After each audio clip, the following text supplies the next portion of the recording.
বৃহস্পতিবার দিনে যেই মহিলা এই ৮টি জিকির করবে, আল্লাহ তার ভাগ্যকে পরিবর্তন করে দেবেন ইনশাআল্লাহ। নবীজি সাল্লাল্লাহু আলাইহি ওয়াসাল্লাম বলেন, মানুষ যখন সৃষ্টি করেছেন আল্লাহ তাআলা তখনই তার ভাগ্যকে নির্ধারণ করে রেখেছেন। সাহাবায়ে কেরাম প্রশ্ন করলেন, ইয়া রাসূলুল্লাহ সাল্লাল্লাহু আলাইহি ওয়াসাল্লাম, ভাগ্য কি পরিবর্তন করা যায় না? নবীজি বলেন, হ্যাঁ, অবশ্যই ভাগ্য পরিবর্তন করা যায়। তোমরা বেশি বেশি আল্লাহর কাছে দোয়া করিও, দোয়ার মাধ্যমে ভাগ্য পরিবর্তন করা যায়। তো প্রিয় দর্শক, আজ বৃহস্পতিবার সকাল থেকে সন্ধ্যা পর্যন্ত যেই মহিলা এই ৮টি জিকির করবে, আল্লাহ তার ভাগ্যকে পরিবর্তন করে দেবেন ইনশাআল্লাহ ইনশাআল্লাহ। তো যে ব্যক্তি তার ভাগ্যকে পরিবর্তন করতে চায়, সে আজকের ভিডিওটি অবশ্যই সম্পূর্ণ দেখবে ইনশাআল্লাহ।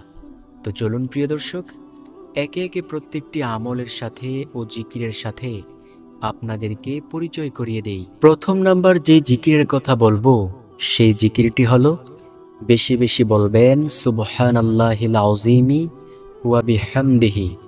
নবীজি সাল্লাল্লাহু আলাইহি ওয়াসাল্লাম বলেন, এই দুনিয়াতে যত কিছুর উপর সূর্য উদিত হয়, সব কিছুর চাইতে দামি বাক্য হলো সুবহানাল্লাহিল আযীমি ওয়া বিহামদিহি।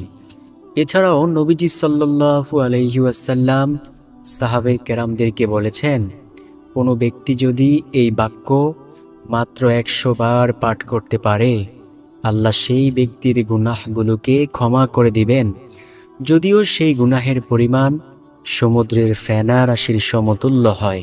সুবহানাল্লাহ। প্রিয় দর্শক, জীবনে কি গুনাহের কাজ আমরা কম করেছি? প্রতি সেকেন্ডে সেকেন্ডে, প্রতি মুহূর্তে মুহূর্তে গুনাহের কাজ আমরা করেই চলছি। আজও পর্যন্ত আল্লাহ পাক আমাদের ভাগ্যকে খারাপ করেন নাই। আল্লাহ যদি ইচ্ছা করতেন, আমাদের ভাগ্য তো দূরের কথা, আমাদেরকেই ধূলিসাৎ করে দিতে পারতেন। কিন্তু আল্লাহ এখনো আমাদেরকে সুন্দরভাবে পৃথিবীতে বেঁচে থাকার তৌফিক দান করেছেন। তাই প্রিয় দর্শক, শুকরিয়া স্বরূপ হিসেবে আমরা বেশি বেশি পরিমাণে বলবো সুবহানাল্লাহিল আযীমি ওয়া বিহামদিহি। আপনি ফরজ নামাজের পর চাইলে এই জিকিরগুলো পাঠ করতে পারেন। অনেক ছোট্ট ছোট্ট এই জিকিরগুলো। ১ নাম্বার জিকির সুবহানাল্লাহিল আযীমি ওয়া বিহামদিহি। নবীজি বলেন, এই দুনিয়াতে যত কিছুর উপর সূর্য উদিত হয়, সব কিছুর চাইতে দামি বাক্য হলো সুবহানাল্লাহিল আযীমি ওয়া বিহামদিহি।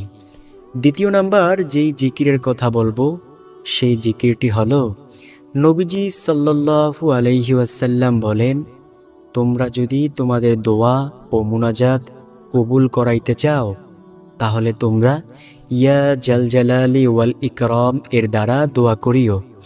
যদি তোমরা এই বাক্যের দ্বারা দোয়া করতে পারো, আল্লাহ তোমাদের সম্পূর্ণ মুনাজাতখানা অবশ্যই কবুল করবেন। প্রিয় দর্শক, নবীজি সাল্লাল্লাহু আলাইহি ওয়াসাল্লাম কোথাও যাচ্ছেন, এমন সময় তিনি দেখতে পাইলেন এক ব্যক্তি মুনাজাত ধরেছেন।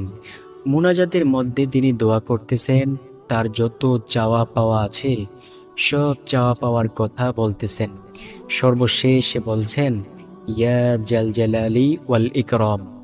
ওই ব্যক্তি যখন মুনাজাত শেষ করলো, নবীজি সাল্লাল্লাহু আলাইহি ওয়াসাল্লাম তাকে ডেকে ডেকে বলল, ও আল্লাহর বান্দা, তুমি আজ আল্লাহ তাআলার পক্ষ থেকে যা চাওয়ার তা চেয়ে নাও, কারণ তুমি এমন একটি বাক্য দিয়ে দোয়া করেছ, যেই বাক্য দিয়ে দোয়া করলে আল্লাহ কোনো দোয়াকে খালি হাতে ফিরায় না। সুবহানাল্লাহ, আল্লাহু আকবার। তাই প্রিয় দর্শক, আমরা যখনই মুনাজাত ধরব, মুনাজাতের মধ্যে আমাদের সকল চাওয়া পাওয়াগুলো অবশ্যই চাইব। সর্বশেষে বলবো ইয়া জালজালালি ওয়াল ইকরাম, এবং আল্লাহর কাছে বলবো, আল্লাহ এই বাক্যের উসিলায় আমাদের দোয়াগুলো কি কবুল করে নাও। ইনশাআল্লাহ আল্লাহ তাআলা অবশ্যই কবুল করবেন ইনশাআল্লাহ। প্রিয় দর্শক, দৈনন্দিন জীবনে কত রকমের চাওয়া পাওয়া নিয়ে আমরা বেঁচে থাকি। সব চাওয়া পাওয়া যদি পূরণ হইতো, তাহলে মানুষ এত কষ্টে থাকতো না। কিছু কিছু চাওয়া পাওয়া মানুষের পূরণ হয়, কিছু কিছু চাওয়া পাওয়া পূরণ হয় না। আপনি যদি এইভাবে আল্লাহর কাছে দোয়া করতে পারেন, আল্লাহ আপনার সব চাওয়া পাওয়াগুলো অবশ্যই পূরণ করে দেবেন। তৃতীয় নাম্বার যেই জিকিরের কথা বলবো, সেই জিকিরটি হলো, নবীজি সাল্লাল্লাহু আলাইহি ওয়াসাল্লাম বলেন, তোমরা বলিও সুবহানাল্লাহি ওয়া বিহামদিহি, 100 বার অবশ্যই পাঠ করবে প্রতিদিন। সাহাবে কেরাম জিজ্ঞেস করলেন, ইয়া রাসূলুল্লাহ সাল্লাল্লাহু আলাইহি ওয়াসাল্লাম, আমরা যদি প্রতিদিন 100 বার বলতে পারি সুবহানাল্লাহি ওয়া বিহামদিহি, তাহলে আমরা কেমন সওয়াবের ভাগীদার হব? নবীজি বলেন, যে ব্যক্তি প্রতিদিন 100 বার বলবে সুবহানাল্লাহি ওয়া বিহামদিহি, তার গুনাহের পরিমাণ যদি সমুদ্রের ফেনা রাশির সমতুল্য হয়ে থাকে, আল্লাহ সেই গুনাহগুলোকে ক্ষমা করে দিবেন। সুবহানাল্লাহ। প্রিয় দর্শক, এছাড়াও নবীজি সাল্লাল্লাহু আলাইহি ওয়াসাল্লাম বলেন, যে ব্যক্তি 100 বার বলবে সুবহানাল্লাহি ওয়া বিহামদিহি, তার আমলনামার ওজন হাশরের মাঠে মিজানের পাল্লায় অনেক বেশি ভারী হবে। এছাড়াও নবীজি সাল্লাল্লাহু আলাইহি ওয়াসাল্লাম বলেন, হাশরের মাঠে তার আমলনামা সবচেয়ে বেশি দামি হবে। সাহাবে কেরাম আবার জিজ্ঞেস করলেন, ইয়া রাসূলুল্লাহ সাল্লাল্লাহু আলাইহি ওয়াসাল্লাম, অন্য কারো আমলের দাম কি এর চেয়ে বেশি হবে না? নবীজি বলেন, হ্যাঁ, ওই ব্যক্তির আমলের দাম এর চেয়ে বেশি হবে যে ব্যক্তি সুবহানাল্লাহি ওয়া বিহামদিহি 100 বার থেকেও বেশি পরিমাণে পাঠ করবে। আল্লাহু আকবার। তো প্রিয় দর্শক, অবশ্যই প্রতিদিন সুবহানাল্লাহি ওয়া বিহামদিহি বেশি বেশি পাঠ করার চেষ্টা করব। যদি পাঠ করতে পারি, আল্লাহ আমাদের জীবনের সমস্ত গুনাহগুলোকে ক্ষমা করে দিবেন। ওই যে বললাম, জীবনের প্রতিটি সেকেন্ডে সেকেন্ডে, প্রতিটি মুহূর্তে মুহূর্তে গুনাহের কাজ আমরা করেই চলছি। আল্লাহ তাআলা আমাদেরকে অনেক ভালোবাসেন, এই কারণে আল্লাহ তাআলা এখনও আমাদেরকে ঠিক রেখেছেন। আল্লাহ যদি চাইতেন, আমাদেরকে ধ্বংস করে দিতে পারতেন। কারণ পূর্ববর্তী জামানার নবী রাসূলদের উম্মতেরা যখন কোনো গুনাহের কাজ করত, আল্লাহ তাদেরকে সাথে সাথেই ধ্বংস করে দিতেন। আমরা চলুন একটি হাদিস থেকে একটা ঘটনা শুনি। নবী দাউদ আলাইহিসসালামের কণ্ঠ অনেক সুন্দর ছিল। নবী দাউদ আলাইহিসসালাম যখন তার সুললিত কণ্ঠ দিয়ে জাবর কিতাব তিলাওয়াত করতেন, আকাশের পাখিগুলো নবী দাউদ আলাইহিসসালামের কাছে চলে আসতো। নদীর মাছগুলো নবী দাউদ আলাইহিসসালামের কাছে চলে আসতো, অর্থাৎ একেবারে নদীর কিনারায় চলে আসতো।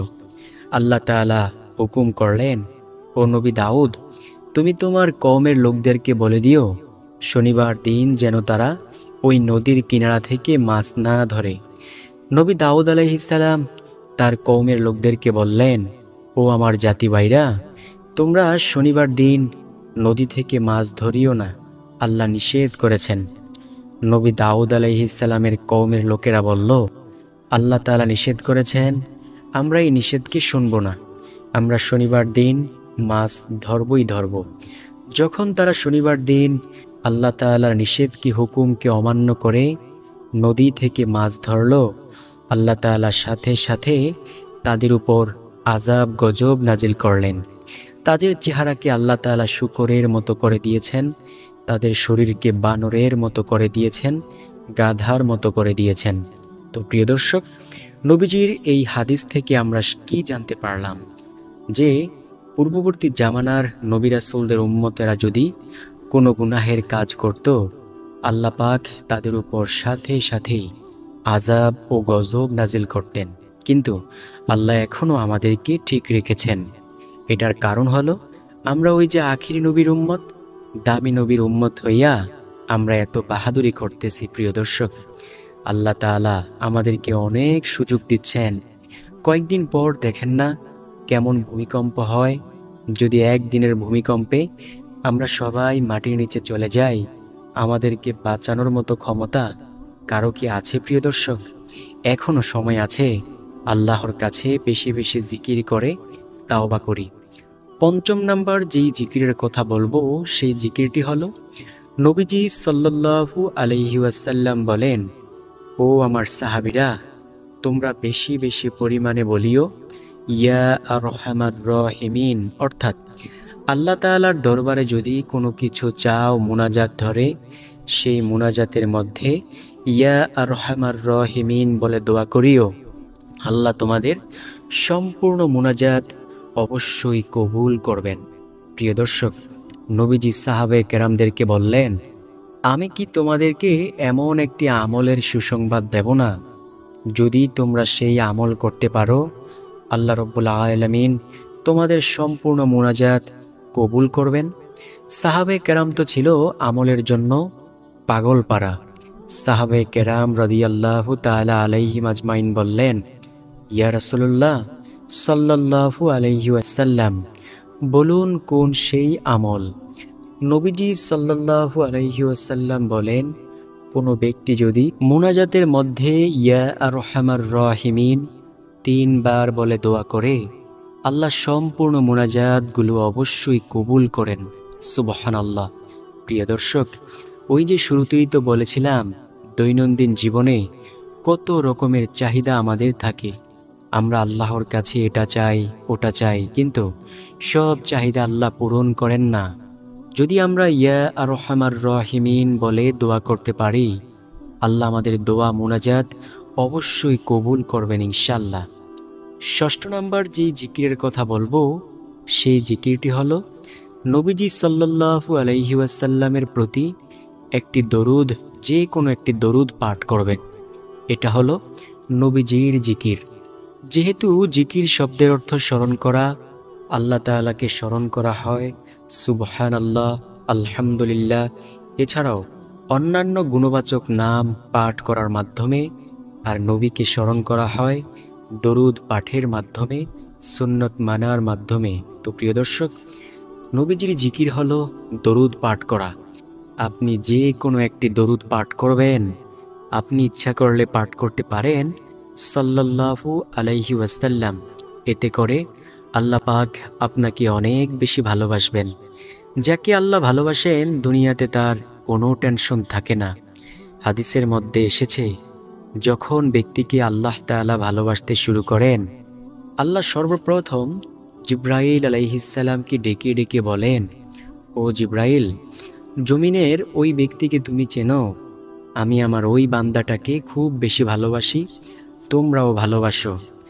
জিব্রাইল আলাইহিসসালাম আকাশের সমস্ত ফেরেশতাদেরকে এলান করে দেন, জমিনের অমুক ব্যক্তিকে আল্লাহ তাআলা ভালোবাসে, আল্লাহ বলেছেন আমাকে ভালোবাসতে, এবং আমিও ভালোবাসি, আজকের পর থেকে তোমরাও ভালোবাসবে। যখন এইভাবে আকাশের সব ফেরেশতারা তাকে ভালোবাসতে শুরু করে, আল্লাহ তাআলা ওই ভালোবাসার চাবিকাঠি দুনিয়ার জমিনে পয়দা করে দেন, যার কারণে দেখা যায় কত মানুষ ওই নেককার আল্লাহওয়ালা বান্দার পেছনে শুধু একটু দোয়ার জন্য দৌড়ায়। সুবহানাল্লাহ, আল্লাহু আকবার। প্রিয় দর্শক, নবীজি বলেন, যে ব্যক্তি আমার প্রতি একবার দরুদ শরীফ পাঠ করবে, আল্লাহ তাআলা সাথে সাথে তাকে 3টি পুরস্কার দান করেন। সর্বপ্রথম নাম্বার পুরস্কার হলো আল্লাহ তার 10টা গুনাহকে সরিয়ে দেন। দ্বিতীয় নাম্বার পুরস্কার, তাকে 10টা রহমত দান করেন। তৃতীয় নাম্বার পুরস্কার, আল্লাহর আদালতে তার মর্যাদা বেড়ে যায় 10 ধাপ। সুবহানাল্লাহ। এছাড়াও নবীজি সাল্লাল্লাহু আলাইহি ওয়াসাল্লাম বলেন, কোনো ব্যক্তি যদি বেশি বেশি পরিমাণে দরুদ পাঠ করে, হাশরের ময়দানে সে অবশ্যই আমার নিকটে থাকবে। সুবহানাল্লাহ। প্রিয় দর্শক, নবীজির প্রতি দরুদ পাঠ করলে অনেক বেশি ফায়দা। যে ব্যক্তি নবীজির প্রতি দরুদ পাঠ করতে পারে, তার প্রতি আল্লাহ তাআলা অনেক খুশি থাকেন। কুরআনুল কারীমের মধ্যে আল্লাহ তাআলা বলেছেন, ও আমার বান্দাবান্দি, আমি আমার নবীর প্রতি ফেরেশতাদেরকে সাথে লইয়া রহমতের দোয়া করি, তোমরাও নবীর প্রতি রহমতের দোয়া করো। সারা পৃথিবীর সমস্ত মুফাসসিরিনে কেরামগণ একমত যে এইখানে আল্লাহ তাআলা রহমতের দোয়া বলতে দরুদ পাঠের নির্দেশ দিয়েছেন। সুবহানাল্লাহ। তাই আমরা অবশ্যই নবীর প্রতি বেশি বেশি দরুদ পাঠ করব ইনশাল্লাহ। কোন দরুদ পাঠ করব? সাল্লাল্লাহু আলাইহি ওয়াসাল্লাম। অন্য হাদিসের মধ্যে নবীজি সাল্লাল্লাহু আলাইহি ওয়াসাল্লাম বলেন, ও আমার উম্মতেরা, তোমরা যদি বেশি বেশি পরিমাণে দরুদ পাঠ করতে পারো, আমি নবী অবশ্যই হাশরের ময়দানে সুপারিশ করব। প্রিয় দর্শক, নবীজি হাদিসটি ঠিক এইভাবে বলেছেন। নবীজি বলেন, আমার উম্মত শোনো, বেশি বেশি পরিমাণে দরুদ পাঠ করিয়া আমি নবীকে সুপারিশ করার জন্য সাহায্য করিও। প্রিয় দর্শক, এই হাদিস থেকে এটাই স্পষ্ট যে যে ব্যক্তি নবীজির প্রতি বেশি বেশি দরুদ পাঠ করবে, নবীজি তাকে অবশ্যই হাশরের ময়দানে সুপারিশ করবেন ইনশাআল্লাহ। সপ্তম নাম্বার যে জিকিরের কথা বলবো, সেই জিকিরের মাধ্যমে গুনাহ ক্ষমা হয়ে যায়। নবীজি বলেন, তোমরা ইস্তিগফার করো। নবী বলেন, আস্তাগফিরুল্লাহ বেশি বেশি পাঠ করো, আল্লাহ তাআলা তোমাদের গুনাহগুলোকে ক্ষমা করে দিবেন। এছাড়াও যদি কোনো কঠিন বিপদ আপদের সম্মুখীন হয়ে থাকো, ইস্তিগফার করতে থাকো, আল্লাহ তোমাদের সেই বিপদ আপদ, বালা মুসিবত দূর করে দেবেন ইনশাল্লাহ। প্রিয় দর্শক, বিপদ দিয়ে থাকেন আল্লাহ পাক, আবার সেই বিপদ থেকে আল্লাহ তাআলাই উদ্ধার করেন। তাই যদি আমাদের গুনাহ ক্ষমা করানো প্রয়োজন হয়, বিপদ আপদ থেকে বেঁচে থাকার প্রয়োজন হয়, বেশি বেশি পরিমাণে বলবো আস্তাগফিরুল্লাহ। সাহাবে কেরাম রাদিয়াল্লাহু তাআলা আলাইহিম আজমাইন বলেন, নবীজি সাল্লাল্লাহু আলাইহি ওয়াসাল্লাম যখন প্রত্যেক ফরজ নামাজের পর সালাম ফিরাইতেন, তিনি 3 বার বলতেন আস্তাগফিরুল্লাহ। প্রিয় দর্শক, আমরাও যখন প্রত্যেক ফরজ নামাজের পর সালাম ফিরাইব, 3 বার আমরা বলবো আস্তাগফিরুল্লাহ, আস্তাগফিরুল্লাহ, আস্তাগফিরুল্লাহ।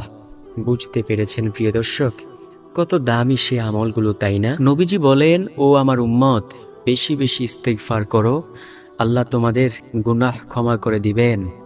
যেমনইভাবে যুগে যুগে বহু বড় বড় পাপীকে আল্লাহ পাক ক্ষমা করেছেন। নবী মূসা আলাইহিস সালামের জামানায় একজন মূর্তি পূজক মূর্তিকে সামনে নিয়ে দীর্ঘ কত 100 বছর ধরে শুধু সনাম সনাম বলতেছে। কোনো দিন সে সেই মূর্তি থেকে কোনো জবাব পায় নাই। হঠাৎ করে তার জবান দিয়ে একদিন বের হয়ে গিয়েছে ভুলে সমাদ। সাথে সাথে আল্লাহ তাআলা আওয়াজ করলেন, ও আমার বান্দা, কেন তুমি আজ দীর্ঘ এত বছর পর আমাকে ডেকেছ? ওই ব্যক্তি বলল, কত বছর ধরে সনাম সনাম বললাম, কেউ ডাকে সাড়া দিল না, আর আজ আমি সমাদ বলার সাথে সাথে আপনি কে সাড়া দিলেন? আল্লাহ তাআলা বলেন, আমি হলাম তোমার রব, আমি তোমাকে সৃষ্টি করেছি, ওই মূর্তি তোমাকে বানায় নাই। ওই ব্যক্তি সাথে সাথে কালিমা পড়ে মুসলমান হয়ে গেল। নবী মূসা বললেন, আল্লাহ, আপনি তাকে ক্ষমা করে দিলেন, সে তো আর ইচ্ছা করে আপনাকে ডাকে নাই। আল্লাহ বলেন, ও নবী মূসা, কেউ যদি অনিচ্ছাকৃতভাবেও আমাকে ডাকে, আমি আল্লাহ সেই ডাকের জবাব দেই। সুবহানাল্লাহ, কারণ আমি আল্লাহর অনেক বেশি মায়া। হাদিসের মধ্যে এসেছে, আল্লাহ তাআলার মায়া হচ্ছে 100 ভাগ। সেইখান থেকে আল্লাহ তাআলা 1 ভাগ মায়াকে সারা দুনিয়ার সব সৃষ্টিকুলকে দিয়ে দিয়েছেন, আর বাকি 99 ভাগ মায়া আল্লাহর কাছে রেখে দিয়েছেন। তো এইবার বুঝুন সে আল্লাহর কেমন মায়া হতে পারে। প্রিয় দর্শক, সর্বশেষ নাম্বার যেই জিকিরের কথা বলবো, সেই জিকির হলো, যদি আপনি দুনিয়ার কল্যাণ, আখিরাতের কল্যাণ ও জাহান্নামের আগুন থেকে পানাহ চান, তাহলে বেশি বেশি পরিমাণে বলিয়েন, রব্বানা আতিনা ফিদ দুনিয়া হাসানা ওয়া ফিল আখিরাতি হাসানা ওয়া কিনা আযাবান নার। প্রিয় দর্শক, আশা করব আপনাদের কাছে এই ভিডিওটি অনেক বেশি উপকারী হবে। যদি এমন মনে হয় যে ভিডিওটি উপকারী, তাহলে আপনাদের কত প্রিয়জন আছে না, তাদের কাছে অবশ্যই ভিডিওটিকে শেয়ার করতে ভুলবেন না।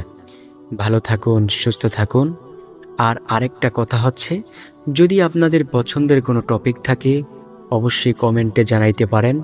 পরবর্তী ভিডিও ক্রিয়েট করা হবে অথবা তৈরি করা হবে আপনাদের পছন্দের টপিকের উপর ভিত্তি করে।